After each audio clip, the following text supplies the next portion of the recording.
Persepsi adalah cara pandang kita terhadap sesuatu, dan persepsi itu menentukan konsepsi, dan konsepsi menentukan aksi. Begitu juga saat kita melihat rintangan-rintangan atau kesulitan-kesulitan di dalam kehidupan. Bila kita mempersepsikannya itu sebagai kendala yang menyulitkan dan yang memberatkan, bahkan merintangi jalan hidup kita menuju tujuan, maka itu akan menjadi rintangan. Tetapi bila itu tidak kita pandang sebagai rintangan atau halangan, tapi menjadi sebuah cara untuk kita mencapai puncak yang lebih tinggi lagi, misalnya anak tangga yang kita tapaki untuk menuju kepada puncak, atau ketika mendaki gunung, batu-batu yang menjorok yang bisa melukai kaki itu kita jadikan alat pijak untuk naik ke puncak yang lebih tinggi. Maka persepsi ini akan membuat konsep rintangan itu bahkan menjadi alat bantu buat kita. Dan konsep ini juga menentukan bagaimana aksi kita. Kita tidak memandang itu sebagai sebuah kesulitan, rintangan, tetapi kita jadikan itu sebagai pemacu semangat untuk beraksi lebih baik lagi. Karena itu, orang yang mempersepsikan rintangan di dalam kehidupannya sebagai rintangan, maka itu akan jadi rintangan atau halangan.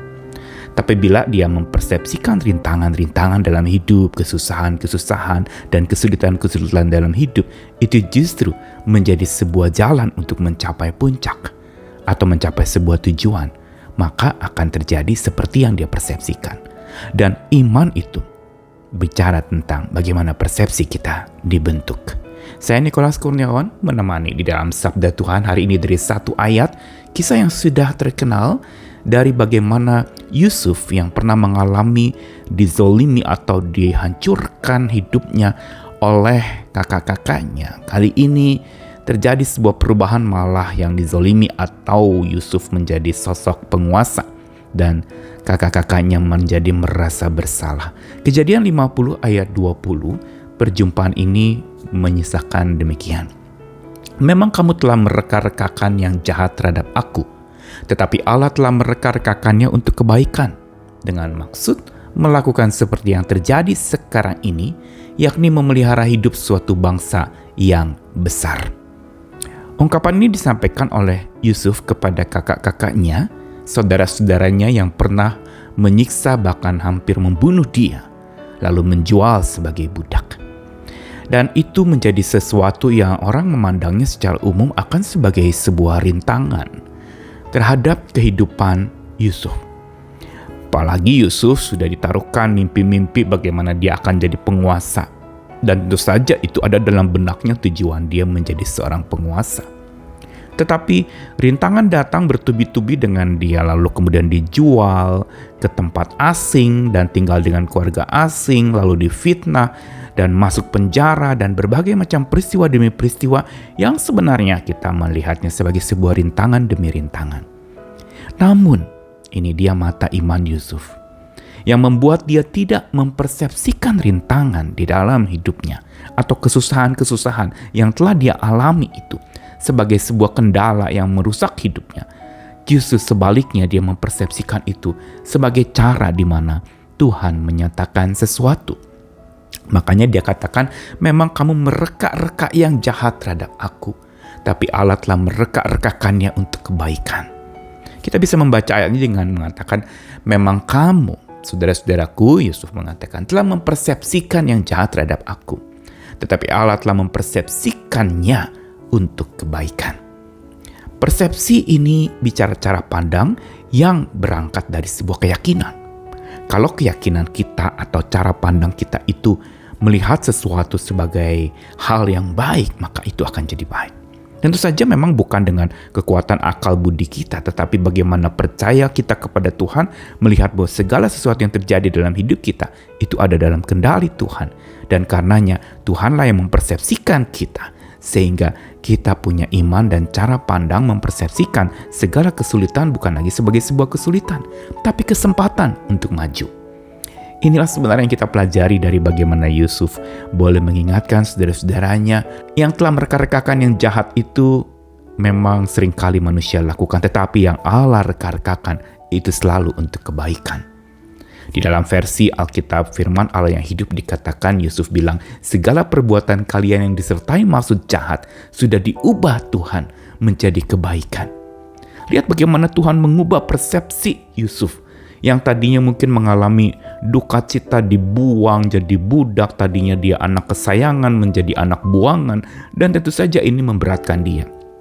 Tapi Allah lah yang mengubah persepsi yang tadinya buruk itu menjadi baik. Persepsi terhadap sebuah keburukan itu menjadi sebuah kebaikan. Itu adalah kekuatan Tuhan yang memampukan kita untuk bisa dengan mata iman melihat segala rintangan bukan jalan buntu, tapi jalan keluar. Rintangan justru bukan menjadi sebuah halangan.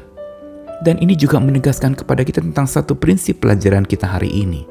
Tidak semua rintangan rintangi jalan kita menuju tujuan.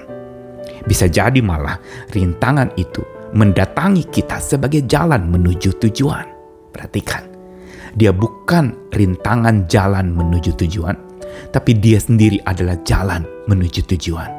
Dan kalau kita lihat setiap rintangan yang kita hadapi sebagai alat daki untuk mencapai tujuan, maka kita tidak akan lalu terkurung dalam rintangan itu, atau hancur-hancuran, atau larut di dalam kepedihan karena rintangan yang belum selesai-selesai. Dan mata iman juga mampu dipersepsikan oleh Tuhan untuk bisa melihat bahwa segala rintangan itu bukan untuk menghambat, tetapi justru sebagai jalan untuk supaya seseorang bisa menghamba. Bukan menghambat, tetapi membuat kita menghamba. Menghamba pada siapa? Sebagaimana Yusuf, dia mengatakan bahwa karena peristiwa itu, maka Allah sedang melakukan sebuah hal yang baik, memelihara hidup satu bangsa yang besar, supaya bisa menolong nyawa banyak orang dari kelaparan.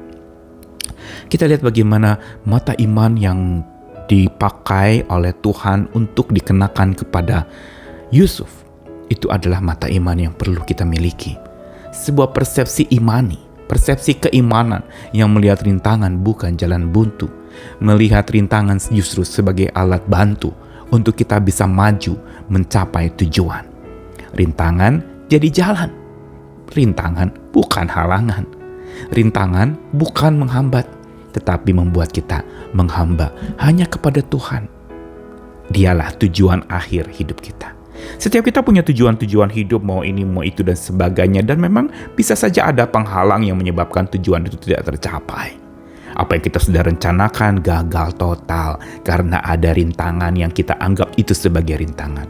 Tapi kalau kita minta kekuatan dari Tuhan untuk dengan daya kreatifnya memampukan kita untuk melihat rintangan justru sebagai kesempatan, rintangan sebagai alat bantu bukan jalan buntu, membawa kita kepada sebuah tujuan akhir yang mulia, yaitu tujuan kepada Tuhan sendiri.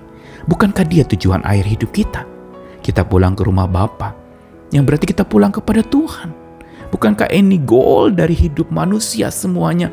Tujuan akhirnya satu, yaitu ke rumahnya yang kekal. Mari pada saat ini sebelum kita menuju ke sana, tiap apa yang kita hadapi, rintangan-rintangan dan kesulitan, jadikan itu sebagai jalan untuk mencapai Tuhan dan beri diri untuk dicapai oleh Tuhan. Untuk supaya alat-alat rintangan itu menjadi alat bantu, bukan jalan buntu. Selamat berjuang lagi dan tetap bersandar kepada Tuhan. Dia tujuan akhir hidup kita. Tuhan mengasihi kita sekalian. Ayo berjalan bersama dengan Tuhan kita. Semua baik karena memang Allah mau menjadikan baik, dan jangan lupa Dia sedang perbaiki hidup kita lewat rintangan-rintangan yang kita hadapi. Amin.